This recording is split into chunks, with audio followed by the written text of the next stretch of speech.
নমস্কার। বলতে চাই আঙ্গিনায় আপনাদের স্বাগতম। আশা করি আপনারা ভালো আছেন, আপনারা ভালো থাকুন, এটা আমার মন থেকে চাওয়া। আমি আমার কথাগুলো বলতে চাই, আপনিও তেমন চাইলেই শুনবেন। আজকে আমি আপনাদের একজন পরাজিত মায়ের কাহিনী শোনাব। 2018 সাল। ডাক্তার বললেন অপারেশনের পর যদি 5 বছর পর্যন্ত আর ফিরে না আসে তাহলে আর কোনো সমস্যা নেই। আমরা বিশ্বাস করেছিলাম স্রষ্টার উপরে যে হয়তো আর ফিরে আসবে না, ভালো হয়ে গেছে। কারণ মুম্বাই টাটা হাসপাতালে অপারেশনটা করিয়েছি। ডাক্তার বলেছেন অপারেশন ভালো হয়েছে, সব কিছু ভালো হয়েছে। তারপরে একটা আশা তো মনে জাগতেই পারে, আশা করেছিলাম। 19-20 কাটলো। 2021 সালে 2021 সালে জানুয়ারিটা আবার ফিরে এলো। এবারে ওভারিতে টিউমারের সাইজ এত বড় হয়েছিল যে পুরো ওভারিটাকেই মনে হচ্ছিল, অপারেশনের পর যখন ওভারিটা বের করে নিয়ে এসেছে পুরো ওভারিটাকেই টিউমার মনে হচ্ছিল, এত বড় হয়েছিল টিউমারটা। তো অপারেশন শেষ করে ডাক্তার কেমোথেরাপি লিখলেন। সেটা ছিল ওর তৃতীয় কেমোথেরাপি। 2017 সালে যখন প্রথম ধরা পড়ল, প্রথমে যখন নিয়ে গেলাম মুম্বাই টাটা হাসপাতালে, সেখানে ওরা প্রথমেই অপারেশনের সিদ্ধান্ত নেয়নি। ওনারা প্রথমে বললেন যে রেডিওথেরাপি দিয়ে একটু দেখতে যে এটা কোনো সাইজ চেঞ্জ হয় কি না, তারপর ওনারা ডিসিশন নেবেন। তো তখন রেডিওথেরাপি লিখে দিলেন আর ওরাল কেমো দিলেন। আমরা সেই ওরাল কেমোর ওষুধ আর রেডিওথেরাপির দিক নির্দেশনা নিয়ে বাংলাদেশে ফিরে আসলাম। বাংলাদেশে এসে রেডিওথেরাপি শেষ করলাম, মুখে কেমো ওরাল কেমো চললো। তারপর 2018 সাল আমরা রেডিওথেরাপি শেষ করে গেলাম আবার। তখন মূলত অপারেশনটা হয়েছে এবং অপারেশনের পর আবার কেমোথেরাপি। এবারের কেমোথেরাপিটা ছিল একটানা 48 ঘন্টা। একটানা 48 ঘন্টা স্যালাইনে কেমোটা যেত ওর শরীরে। আমার মেয়েটার এত ধৈর্য সহ্য শক্তি ছিল, কি বলবো, এটা আসলে এত ছোট একটা মানুষ, ওর যে এত সাহস, ডাক্তাররা পর্যন্ত অবাক হয়ে যেতেন। সবাই ভীষণ ভালোবাসতেন ওকে। যাই হোক, সেই কেমোথেরাপি নিল, তখন রেডিওথেরাপি নিল। এরপর 2021 সালে 18 সালে যখন কেমো রেডিও শেষ হলো, আবার সে স্বাভাবিক জীবনে ফিরে এসেছিল। কলেজে যাওয়া, পরীক্ষা দেয়া, সব কিছু। 21 সালে তখন তার সবেমাত্র এইচএসসির রেজাল্ট বেরিয়েছে, গোল্ডেন A+ পেয়েছে। শুধু এইচএসসিতে নয়, ওর জীবনেও যত পরীক্ষা দিয়েছে সব পরীক্ষায় ওর গোল্ডেন A+। ওর যত মার্কশিট আছে সব A+। কারণ পড়াশোনার ব্যাপারে ও কখনো আপোস করতো না, ওকে টপ করতে হবে, এটা ওর টার্গেট থাকতো। শুধু পড়াশোনা বলবো কেন, সব কিছু, নাচে টপ ক্লাস ছিল, সব কিছুতে। তো যাই হোক, 21 সালে যখন ফিরে আসলো তখন অপারেশন হলো। তারপর তৃতীয়বারের মতো আমরা কেমো নিতে গেলাম। তো মেয়ে ডাক্তারকে বলল যে ম্যাডাম, আমরা আগে যিনি ওকে কেমো দিয়েছিলেন ওনার কাছেই, পরে আমরা ওই তৃতীয়বার গিয়েছিলাম। তো মেয়ে ডাক্তারকে বলল যে ম্যাডাম আমাকে এরকমভাবে আমাকে দিবেন কেমোটা, আমার যেন কষ্ট কম হয়, কারণ ওই দ্বিতীয়বার যখন কেমো নিয়েছি আমার খুব কষ্ট হয়েছে, এটা বলল। তো ম্যাডাম সেভাবে দিল কেমো। তখনও এরকম 48 ঘন্টা করে কেমো নিল। এবার সে 12টা কেমো দিয়েছিলেন ম্যাডাম, 12টা নিতে পারেনি, 10টা নিয়েছে। তারপর একেবারে শরীরে ওর আর দিচ্ছিল না, শুকনা ছিল একদম, শরীর দিচ্ছিল না। তারপর ডাক্তারকে বলার পর বাকি 2টা কেমো ডাক্তার ওরাল দিলেন। এভাবে করে ওইবার 12টা কেমো শেষ করেছে। তারপর রেডিওথেরাপি নিল সবগুলো। পরে আবার সে সুস্থ, একটু সুস্থ হলেই তার কলেজে যাওয়া শুরু হয়। তার তো মানে জীবনে তার মানে এত তার সাহস ছিল, সে যে একজন ক্যান্সার পেশেন্ট এটা তাকে দেখে কেউ বুঝতো না। তো আবার স্বাভাবিক জীবনে এসে চলে এসেছে। 22 সাল কাটলো। 2023 সালের আগস্ট মাসে আমি তখন কলেজে, আমাকে বাসা থেকেও ফোন করলো যে মা এমন পেটের ব্যথা আমি কিছুতেই সহ্য করতে পারছি না। মানে মোটামুটি সহ্য হলে ও আমাকে আর ফোন কখনো দিয়ে জানাতো না, জানায় না, বলে না। ছোটোখাটো সমস্যার কথা তো কখনোই বলে না। তো আমি যেহেতু এটা বলেছি, আমি বুঝতে পেরেছি যে তার আসলেই অনেক সমস্যা হয়েছে। আমি তৎক্ষণাৎ চলে আসলাম কলেজ থেকে। এসে কাছেই একটা আমাদের ওখানেই একটা স্বাস্থ্য কমপ্লেক্স আছে কাছেই, ওখানে নিয়ে গেলাম। নিয়ে যাওয়ার পর ডাক্তার ওকে ব্যথা কমারও ইঞ্জেকশন দিল, আরও কিছু ইঞ্জেকশন দিল কি ব্যথাটা একটু কমলো। চলে আসলাম বাসায়। এটা 23 সালের আগস্ট মাসে। তারপর 3 দিন পরে আবারও এরকম তীব্র ব্যথা, একেবারে সে সহ্যই করতে পারছিল না, এমন অবস্থা। তো সেদিন আমি আর নিকটস্থ স্বাস্থ্য কমপ্লেক্সে না নিয়ে ওকে ঢাকায় আগে যেখানে ওর অপারেশন করেছিলাম, ওই যে 2021 সালে, তখন তো ইন্ডিয়া নেওয়ার সুযোগ ছিল না, কারণ তখন ওই করোনাকালীন যে লকডাউন সেগুলো চলছিল, বিমানের ভিসা পাওয়া এগুলো ঝামেলা ছিল।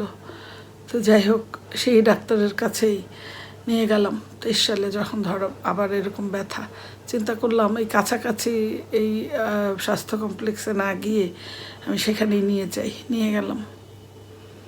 তো ওখানে নিয়ে ভর্তি করালাম, পরীক্ষা নিরীক্ষা হলো, ডাক্তার ওষুধ দিল, কিছু অ্যান্টিবায়োটিক এবং অন্যান্য ওষুধ দিল। চলে আসলাম বাসায়। তো সেই ওষুধ খাচ্ছে, ব্যথা একটু কমছে, কিন্তু কেমন যেন তার পেটে মনে হচ্ছিল যেন গ্যাস ফর্ম করে, শুধু পেট শক্ত হয়ে থাকে, ব্যথা করে ওর, আর কীরকম যেন একটা মানে স্বাভাবিক অবস্থা না। তো একদিন এরকম আবার ব্যথা, এবারে হাসপাতালে ভর্তি করে হাসপাতালে রাখলাম। ডাক্তার স্যালাইন এবং আরও কী ট্রিটমেন্ট হাসপাতালে করলেন, এবং পরীক্ষায় যেটা আসলো যে ওর একটা কিডনি একটু ফুলে গেছে, এরকম আসলো। আমরা তারপর কয়েকজন 2-3 জন কিডনি বিশেষজ্ঞ দেখালাম। পরে একজনের কাছে আমরা ঠিক করলাম যে ওনার পরামর্শ মতোই আমরা ট্রিটমেন্ট করাবো। তো উনি বললেন যে কিডনিটা একটু ফুলে আছে, সেখানে পানি জমে আছে, একটা স্ট্যান্ড বসাতে হবে। তো এটা করলাম ইউনাইটেডে, একটা স্ট্যান্ড বসানো হলো। সেদিন স্ট্যান্ড বসানোর দিন ডক্টর সেখান থেকে একটু টিস্যু এনে টেস্ট করেছেন। পরে আমি অপারেশনের পর সেই বায়োপসি রিপোর্ট নিয়ে যখন গেলাম, ডাক্তার আমাকে বললেন যে আপনাকে আসলে মিথ্যে কথা বলবো না, কারণ আমিও তো একজন সন্তানের বাবা, আমি জানি আপনার ভেতর কি হচ্ছে, তো মিথ্যে বলবো না। এবারে আপনি বোধহয় আর কিছু করতে পারবেন না। উনি একেবারে সরাসরি আমাকে এটা বললেন। পরে উনি একটা ডায়াগ্রাম নিয়ে আমাকে দেখালেন যে কিভাবে এই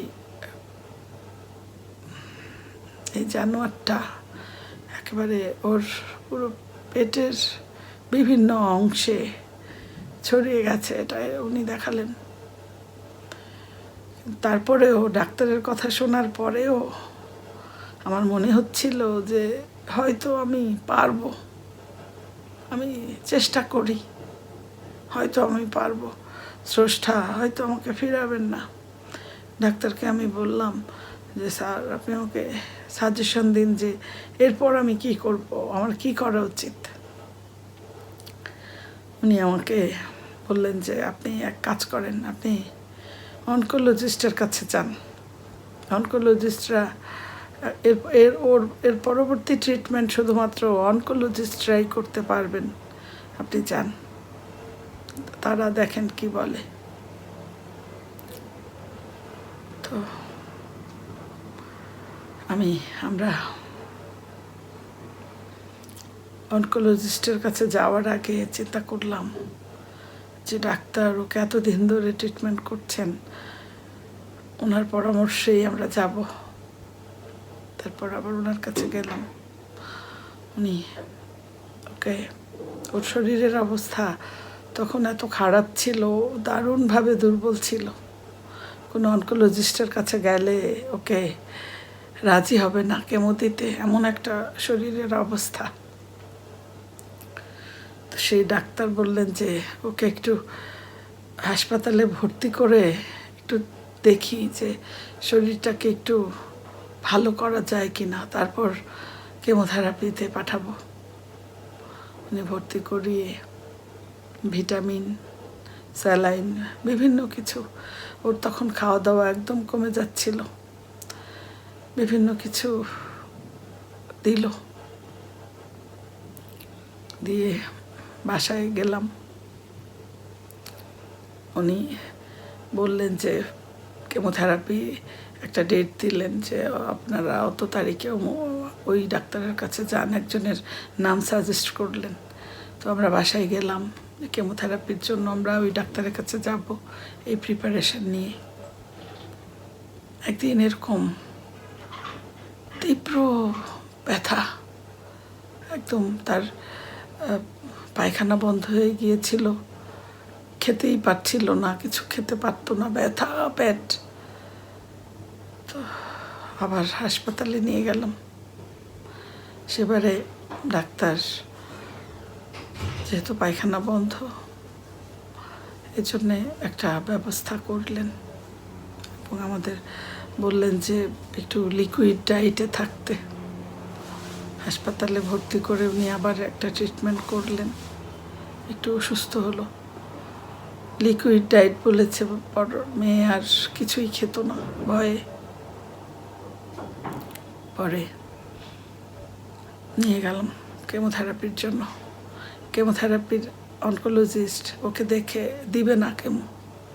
পরে সেই ডাক্তার যে ওর সবসময় ওকে যে ডাক্তার দেখে, উনি ফোন করে বললেন যে আমি বলছি আপা আপনি দিন, ওকে কেমোথেরাপি দিন। উনি বলার পর অনকোলজিস্ট ওরকে কেমো দিতে রাজি হলেন। একটা কেমো শেষ করলাম। একটা কেমো দেওয়ার পর ও একটু যেন সুস্থ হলো, ওকে একটু একটু করে খাওয়াতে পারছিলাম। তারপর দ্বিতীয় কেমো দিলাম। দ্বিতীয় কেমো দেওয়ার পরও আরও একটু সুস্থ। মনের মধ্যে কোথাও একটা আশা যে মেয়েটা বোধহয় ভালো হয়ে যাচ্ছে। তারপর আবার সে অসুস্থ হয়ে গেল, আবার ভর্তি করলাম হাসপাতালে। সেখানে আবার সেই ভিটামিন স্যালাইন ট্যালাইন দিয়ে আবার একটু ঠিক হলো। ঠিক হওয়ার পর ওখান থেকে সরাসরি অনকোলজি সেন্টারে নিয়ে গিয়ে তৃতীয় কেমোটা দেওয়ালাম। তারপর তৃতীয় কেমো দেওয়ার পর ও একটু ভালো, চিন্তা করলাম যেহেতু একটু ভালো, আবার ওকে একটু টাটা হাসপাতালে নিয়ে যাই। নিয়ে গেলাম আবার মুম্বাইতে নিয়ে যাওয়ার পর ওনারা সব কাগজপত্র সব কিছু দেখে বলছে যে এত দেরি কেন করলেন আপনারা। তারপর মাঝখানে 21 সালে যে আমি বাংলাদেশে ট্রিটমেন্ট করেছি সেসব দেখলেন। আমরা বললাম যে আসলে করোনার জন্য তখন আমাদের বাধ্য হয়ে করতে হয়েছিল। তো যাই হোক, ওনারা সব কিছু দেখে টেখে বললেন যে আসলে এখন অবস্থাটা আর অপারেশন করার মতো অবস্থা তার নেই। কেমোথেরাপি তারাও বললেন যে কেমো দেওয়াই উচিত। তো বাংলাদেশে তো আমরা কেমো দিচ্ছিলাম, এজন্য ওখানে আর দেরি করিনি। ওখানে যাওয়ার পরে মেয়েটা খুব অসুস্থ হয়ে গেল একদিন। ব্যথা, এরকম ব্যথা, প্রায় খুব অসুস্থ হয়ে যেত। তো ব্যথা প্রচণ্ড, পরে ব্যথার পেন কিলার খেয়ে একটু কমেছে। তারপর মেয়ে আমাকে বলছে সে যে তুমি কেন আমাকে আবার ইন্ডিয়া নিয়ে এসছো, কেন এনেছো, আমি আসতে চাইনি, তুমি তবু আনলে, এরকম। পরে দেখলাম যে অবস্থাটা ওর এমন যে মানসিকভাবেও ভেঙে পড়েছে। আমি বললাম, মাগো, কাছেই যে একটা শপিং মল আছে, যাবা, সেখানে তোমাকে জামা কিনে দিই। দেখলাম যে রাজি হলো। ওই অসুস্থ অবস্থায় উঠে বসলো, নিয়ে গেলাম। সেখানে গিয়ে সে তার মনের মতো সে ড্রেস কিনলো অনেকগুলো। সেগুলো নিয়ে এসে বাসায় একটু পর লাগেজ খোলে, দেখে, মনটা একটু খুশি। তো তারপর ডাক্তার যখন আমাদের একই কথা বললেন যে কেমোথেরাপি নিতে হবে, তো আর দেরি করলাম না। মূলত আমি একা গিয়েছি, এমনিতেও আমার ভয় কাজ করছিল। আমি শুধু গিয়েছিলাম যে ওখানে ওরা কোনো মিরাকল ঘটে কিনা, ডাক্তাররা আমাদের কোনো পথ দেখাতে পারেন কিনা, এই আশায় মূলত গিয়েছিলাম। তো যাই হোক, ফিরে এলাম। ফিরে এসে বাংলাদেশে চতুর্থ কেমোটা নিলাম। এবার চতুর্থ কেমো নেওয়ার পর দেখলাম যে আর উন্নতি তেমন হয় না শরীরের। খাওয়া দাওয়া বন্ধ হয়ে গিয়েছিল, খেতে পারতো না কিছুই। একেবারে ওষুধটা খেলেও যেন আটকে যেত বুকে, এরকম, শুধু পানি খেত।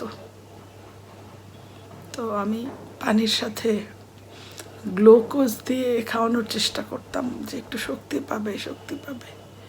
সেই সময় আমার শাশুড়ি মা, ওর যে ঠাকুমা,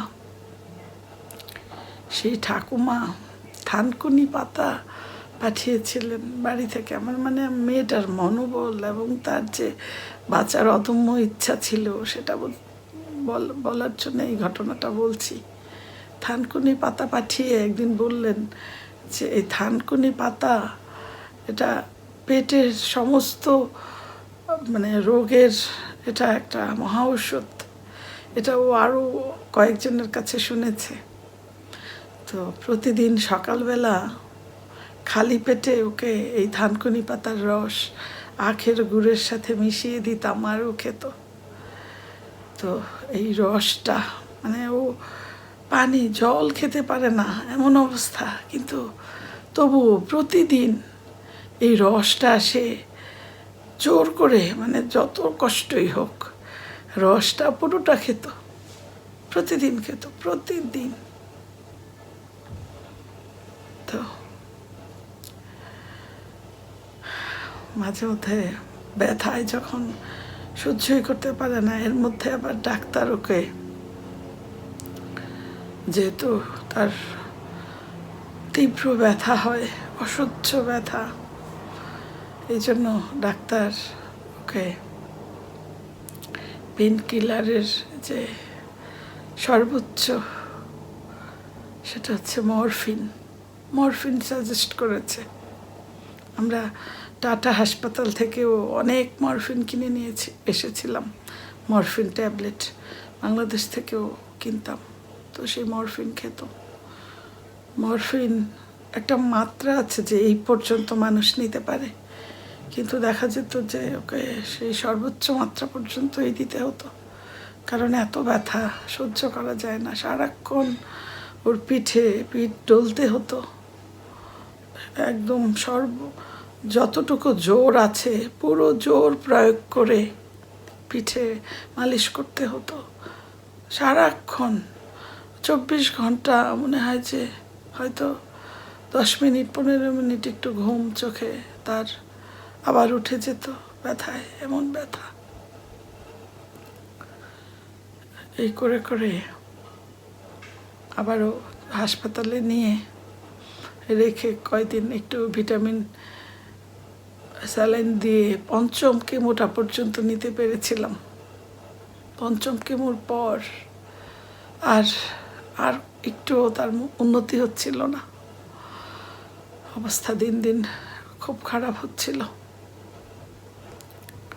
তো একদিন এরকম মরফিন একটু বোধহয় বেশি নিয়ে ফেলেছিল কি না জানি না, একটু হয়তো মাত্রাটা বেশি হয়ে গিয়েছিল, তো কেমন অচেতনের মতো হয়ে গেছে। নিয়ে গেলাম হাসপাতালে, যেখানে সবসময় ভর্তি করি। হাসপাতাল তো তখন বাড়ি ঘরের মতো, হাসপাতালেই থাকি, বাসায় হয়তো 1 দিন 2 দিন, তারপর আবার হাসপাতাল। যাই হোক, এটা এটা এটা হলো 2024 সালের জানুয়ারি মাসের 18-19 তারিখে নিয়ে যাওয়ার পর তখন বমি করে, বমিটার কালার কীরকম একদম কালো হয়ে গেছে, বমির রং। সেখানে যখন নিয়ে গেলাম, নিয়ে যাওয়ার পর ওকে দেখে বললো যে আইসিইউতে দিতে হবে, প্রেশার পাচ্ছিল না, ওর কোনোভাবেই প্রেশার পাচ্ছিল না, আইসিইউতে দিতে হবে। মেয়ে আমাকে সবসময় বলতো যে মা, তুমি যদি আমাকে আইসিইউতে দাও আমি কিন্তু তোমাকে ক্ষমা করব না, খবরদার তুমি আমাকে আইসিইউতে দিবে না, এরকম বলতো সব সময়। আমি এখন কি করব, ডাক্তার বলছে আইসিইউতে দিতে হবে। আমি আমার মনে হয় যে একটু চেঞ্জ হয়ে গেলাম, যে ডাক্তার যেহেতু বলছে আমি দিব, এরকম। মেয়ে সেটা বুঝতে পেরেছে, সে বুঝতে পেরে বলছে ওনারা তো আইসিইউ ছাড়া ভর্তি করাবে না, এটা বলে দিয়েছে ইমার্জেন্সি থেকে। মেয়ে বলছে যে তুমি সমীরণ স্যারকে ফোন দাও, মানে যে ডাক্তার ওকে সবসময় দেখাশোনা করেন, একদম মেয়ের মতো দেখতেন ওই ডাক্তার। বললো যে তুমি সমীরণ স্যারকে ফোন দাও, তো ফোন দাও। তারপর আমি ফোন দিলাম, ফোন দিয়ে মেয়ের কাছে দিলাম। মেয়ে ডাক্তারকে বলছে যে স্যার আমাকে কেবিনে ভর্তি করাতে হবে, কেবিনে ভর্তি করেন, আমি আইসিইউতে যাব না, আপনি একটু ইমার্জেন্সিতে বলে দেন যে আমাকে যেন ওনারা কেবিনে ভর্তি করে, আমি আমার রিক্সে কেবিনে ভর্তি হব, স্যার আপনি বলেন এটা। স্যার তো সব জানতেন, উনি তো জানতেনই সব কিছু, তো মেয়ের ইচ্ছাকে উনি উপেক্ষা করতে পারেননি।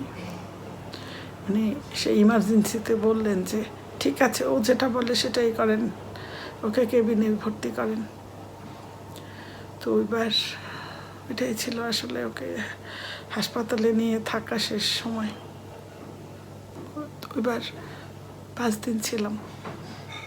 তো একদিন সেই সমীরণ স্যারের একজন প্রধান সহকারী যিনি, উনি ওই ডাক্তারটা ওকে খুব স্পেশাল কেয়ার করতো। তো ওইবার যখন ভর্তি হলাম, সেই ডাক্তার সামনে আসেন না কিছুতেই, মানে সামনে আসেন না। মেয়ে একটু অবাক হলো, আমাকে বলতেছিল যে মা উনি কেন সামনে আসেন না, কি বিষয় মা? মানে আমাকে একদিন মেয়েটা বলতেছে, তো আমিও বুঝতে পারছিলাম না, ভাবলাম যে হয়তো দায়িত্ব চেঞ্জ হয়েছে বা কিছু। একদিন রাত 11টায় আমি রুমের জন্য জল নিয়ে বাইরে ফিল্টার, সেখান থেকে জল নিয়ে আসছি, এমন সময় সেই ডাক্তার, উনি ও তখন ডিউটিতে, রাত 11টা, উনি যাচ্ছেন ওই করিডোর দিয়ে। তো আমার সাথে দেখা, উনি একটু দ্রুত চলে যাচ্ছিলেন, আমি ডাকলাম, ডাকার পর উনি আসলেন। আমি বললাম যে স্যার, মেয়েটা এরকম বলছে যে আপনাকে দেখে না, ও এরকম বলছে। তো তখন ওই ডাক্তার বললেন যে আসলে আপনাদের সামনে যেতে আমার সাহস হয় না, আপনাদের মা মেয়ের সামনে যেতে কেমন যেন সাহস হয় না, এই জন্য আমি যাই না। তো আজকে আপনার সাথে দেখা হয়েই গেল। কেমন আছে আপনার মেয়ে? বললাম যে স্যার এরকম এরকম, তো পায়খানা বন্ধ, খাওয়া দাওয়া বন্ধ, 1 মাস, প্রায় 1 মাস হলেও কিছুই খেতে পারে না। তারপর উনি এলেন, সেই রাতে উনি আবার যা যা করার করলেন। তো ডাক্তার এতটা ওকে মানে ভালোবাসতো সবাই আসলে। যাই হোক, তো সেবারে নিয়ে আসলাম বাসায়। আমরা তো বুঝেই গেছি যে আসলে কি হতে যাচ্ছে, কিন্তু মেয়েটা আমার স্রষ্টা এত সাহস ওকে দিয়েছে যে কি বলবো। মেয়েটা একেবারে স্বাভাবিক মানুষের মতো আলোচনা করত।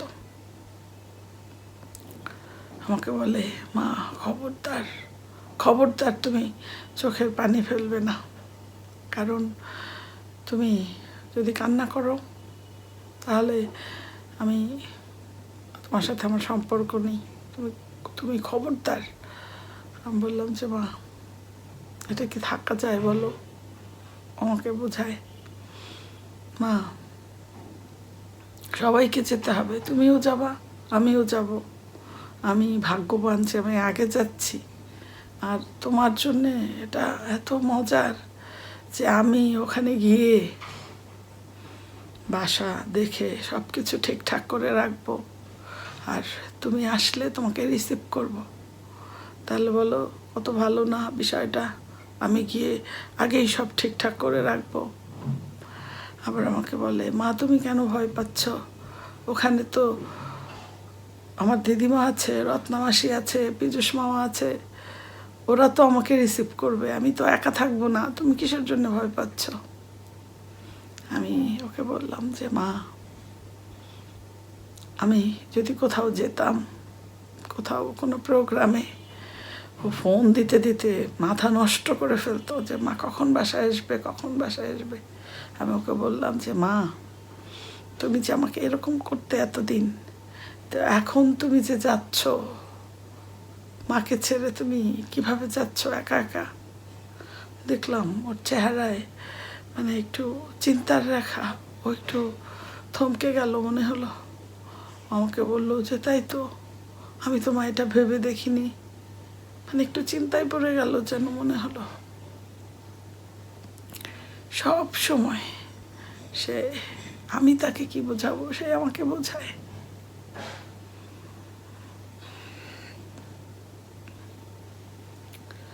মাঝে মাঝে মনে হয় যে আসলে আমি একজন অভিশপ্ত মানুষ, অভিশপ্ত মানব। কারণ জীবন দশায় যে নরক দেখে সে তো আসলে অভিশপ্তই। মেয়েটাকে বুকে নিয়ে যখন বসে থাকতাম, ওর মানে শ্বাস প্রশ্বাস একেবারে গুনে গুনে এসে ফেলছে, ভয়ে ভিতরটা হিম হয়ে যেত যে কখন যেন কি হয়ে যায়। আর স্রষ্টাকে বলতাম যে ঠাকুর, এটা কিভাবে সহ্য করব, এটা কিভাবে দেখব, ভয়ে মানে কেমন একটা ভিতরে খালি হয়ে যেত যে কখন কি হবে, আমি দেখতে পারবো না, দেখতে পারবো না, এটা বলতাম স্রষ্টাকে। সারা জীবন মেয়ে অসুস্থ হওয়ার পর, মা অসুস্থ হওয়ার পর, বোন, ভাই, এই সারা জীবন স্রষ্টাকে এত ডেকেছি।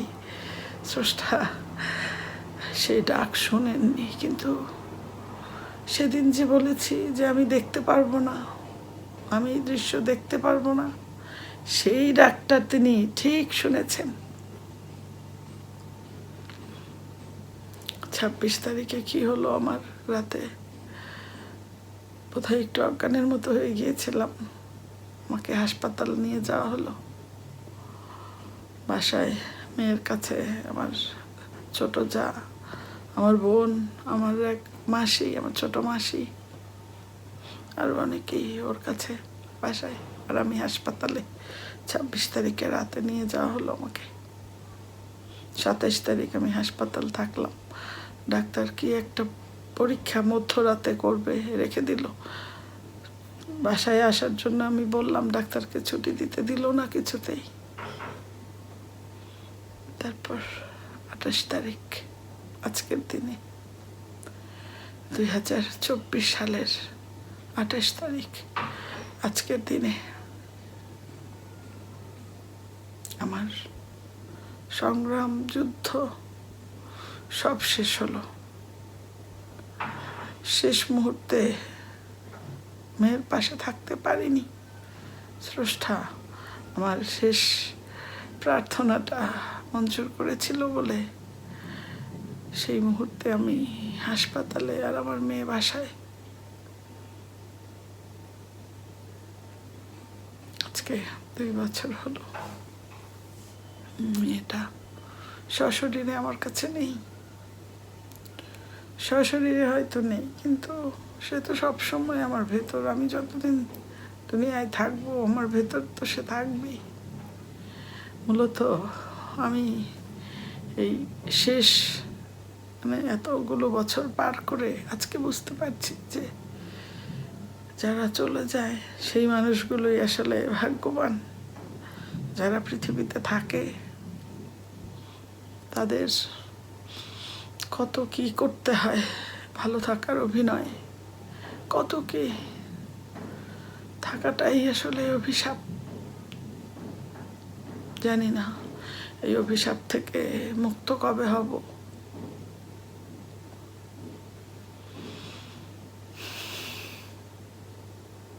ভালো থেকো মা, তুমি